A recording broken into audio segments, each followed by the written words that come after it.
So, this is my vlog documenting my lifelong goal of having the New York Rangers win the Stanley Cup. Been a fan since 96, 97 when Gretzky was traded, so I missed it, 94. So, gone through rough times. It's all been talked about in the two previous videos. I do State of the Unions of the team after each game.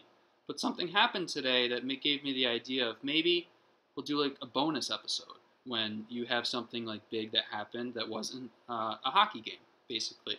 So what was that thing that happened? That thing that happened was Vald Namestnikov was traded to Ottawa, and it looks like we retained $750,000 of cap hit, and we also got an AHL hockey player that probably isn't going to play in the NHL for our team this year. So, why did we make the trade? Now, the thing that kind of stands out to me is everyone knows that we wanted to get rid of Vald Namestnikov because of his salary cap, and we were crunched under the cap, and his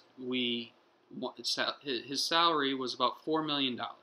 Now, to me, this tells me trading him so early in the year.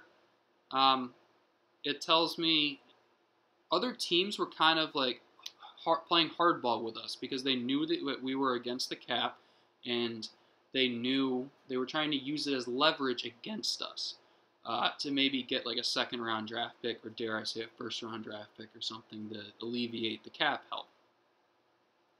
We all know Namestnikov is a third-line hockey player, and he's a good one. Decent third-line hockey player. I always thought Edmonton would be a nice home for him when we were trying to get rid of him in the offseason, because he is a good hockey player, and Edmonton is clearly win now. Edmonton is not worrying about accumulating first-round draft picks. They signed Connor McDavid, and I have this theory that Connor McDavid's going to leave Edmonton in about 3 years and come to New York Rangers.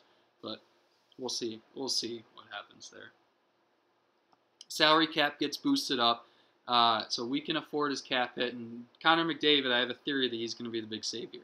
Now, what do I want to talk about? Why did they trade him? So what does this mean? First of all, it means Jeff Gordon stuck to his guns when he was probably confronted with offers like, hey, if you want to, I'll take $4 million and Vald Namestnikov off your hands if you give me a first-round draft pick. Jeff Gordon is calm, his hand is steady, and I trust him. Ever since he came on, he's made fantastic moves, and I don't know how anyone could say a poor word about Jeff Gordon. But Namestnikov being traded so early in the year does tell me that he was being strong-armed in the offseason. Now, why did he make this trade? Obviously salary cap, but we signed everyone, so why? The first reason that sticks out to me is freedom.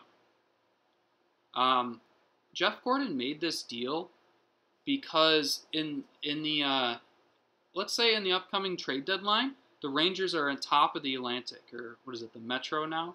Or whatever division, what is it, the Metropolitan Division? Let's say we're on top of the division. Like, Evgeny Malkin's got injury issues, like Crosby's getting over. Like, there is a turning, there's some turbidity here. Well, anti-turbidity, not turbidity.